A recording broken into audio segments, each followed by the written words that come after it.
week 19 of the $100,000 stock challenge. Make sure you hit the like button. Do me a favor. Let's help this video get at least 200 likes. With that being said, man, I'm stop yapping and I'm gonna dive directly into it because I got a jam-packed video for you guys today. Okay, you may see videos on the internet about, oh, buy this stock now. Oh, best 3 stocks right now. Oh, the best stocks to buy in 2025. Oh, you need these stocks in your portfolio, right? You see all these different advertisements about, oh, what stocks to buy. But as a new investor, right, that's freshly beginning into the market, that could be a little overwhelming and a little bit misleading, right? Because a lot of people just tell you what stocks to buy, but they don't tell you why or what they're looking at to identify if these are good stocks to buy or not. So that's basically what this video is about. I'll be talking about what indicators people are looking at to buy long-term growth stocks, and also what indicators people are looking at for short-term stocks to like swing trade, day trade, rinse and repeat, long-term, whatever, right? Basically just identifying long-term versus short-term stocks and what you need to look at to build your portfolio out and what's best for you. For long-term, the first thing you want to look at is the business model and industry position, right? Those are the first things you want to look at, right? And regarding that, you want to know, is it a leader in its industry at all, right? Is it leading its sector? So like, for example, this is just an example. If it's AI, right? Is that company leading the industry in AI right now? That's one thing, right? The second thing you want to know, right? What competitive advantage that company has over the other companies that's in AI, right? Meaning, all right, if it's NVIDIA, just for example, does it have more contracts, like government contracts versus that company? Oh, is it controlling 40% or 50% of the market in that industry? You want to know what competitive advantages that company has over the other ones, right? And, what's its model? That's the first thing you want to look at. The second thing you want to look at is the financial health of the company, right? What is its revenue? What is its earnings growth, right? Is it growing? Is its earnings continue to grow year over year, right? What is the profit margins on that, right? What is the debt of that company as well, right? Those are all things you want to look at under the financial health sector of a company, right? Because those are the most important. Because if a company can, be around, but if it's not growing and staying stagnant, that's not helping you because you want that stock to go up over time, right? You don't want it to stay stagnant. So if the company is not growing, it's not making money, it's staying stagnant, you don't want to invest in a company long term. So those are very important things looking at this financial health. And by the way, all this can be found on Google. This is not no secret information. You don't have to go to no special website. You can literally just Google it, or you can chat GBT it. It's very simple, very easy. And these are things that you need to look at when evaluating companies. The third thing you want to look at is long-term trends, right? Like how does this company hold up to long-term trends? Meaning like AI, how is it relevant to AI? Is AI going to replace this? Is it going to adapt to AI, right? What is this green energy, right? Is this,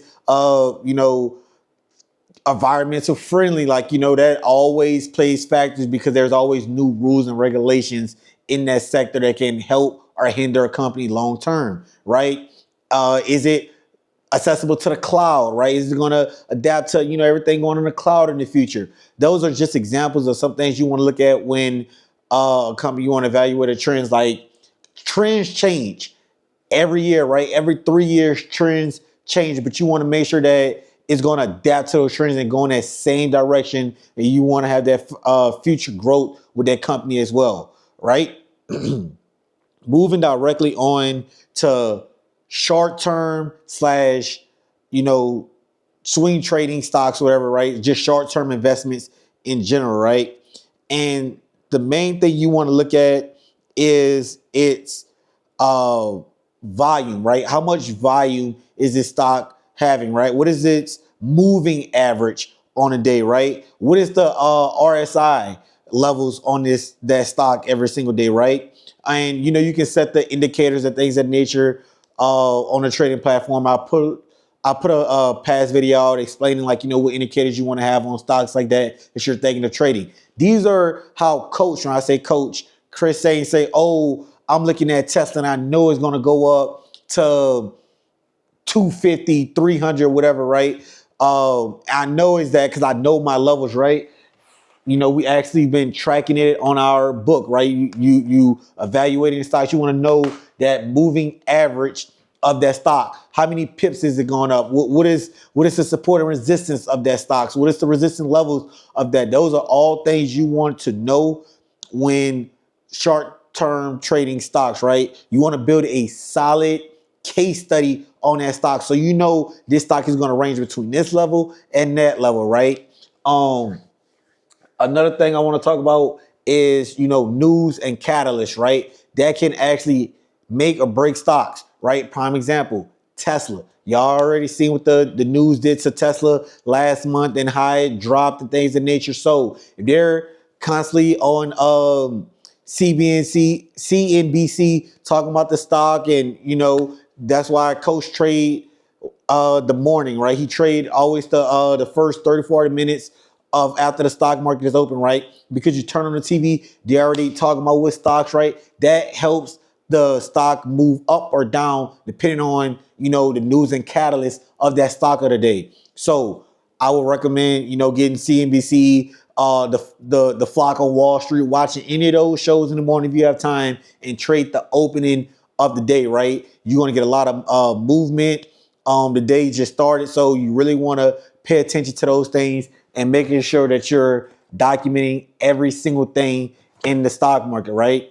So yeah, that's basically what this video is about. So, oh wait, before I get up out here, man, I really want to show you guys my market. Got to give you guys a slight update on the market really quick on how my portfolio is doing. Got to keep it transparent with you guys. Right now, we're up $16.11 for a grand total of $3,248. As you can see, Vanguard is recovering. It's not there yet, but I'm telling you, this stock is going to hit back to 600 real soon. We're going to get there. Nvidia is booming. Amazon is up. SCHD, I'm down a little bit on this one, but like I said, I'm not really worrying about it. I got my stop loss set. It's cool. Rack up them dividends. Still trying to bid out 125 position of those.